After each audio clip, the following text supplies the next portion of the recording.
There's two engines in here, a sample-based engine called the AWM2, Yamaha's Advanced Wave Memory.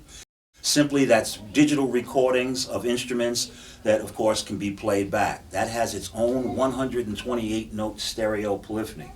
Also on board is an FM synthesizer. This comes from the DX7 era. This is the most advanced FM synthesizer ever. What these two technologies combined work to do is something we call the motion control synthesis engine. And that's what the key to this thing is, motion control. It has a nice big flashing knob on the front panel, which everybody will talk about. What's the super knob about? It's called the super knob for a very good reason.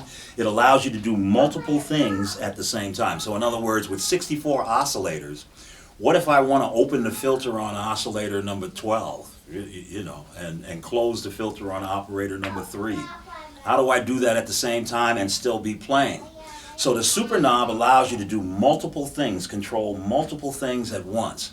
Simple demonstration of it would be it would allow you to turn one sound up while turning another sound down. So here I have a piano that morphs into an electric piano. Now notice I can move that super knob with a foot pedal. So very important, the FC7 foot pedal. The customer will definitely want to get a foot pedal with this because their first thing is, how am I going to turn that super knob and play all these things at the same time?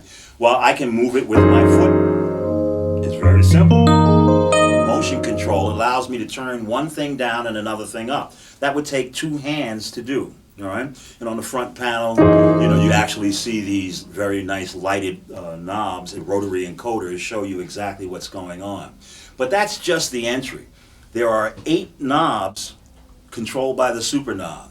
But then each of these 8 knobs get multiplied times 8. So in other words, each of the 8 parts that you can control has its own set of 8 knobs.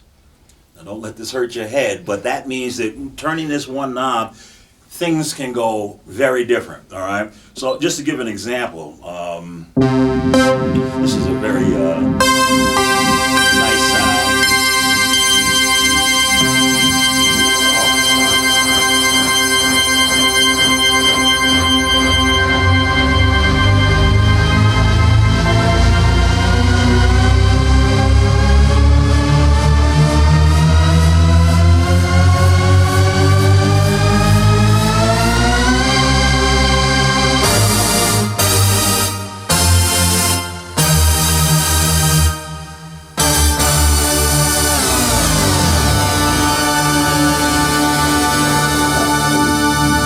Control is not only good for, we have people say that this is really about electronic music. Not necessarily. I mean, motion is part of music.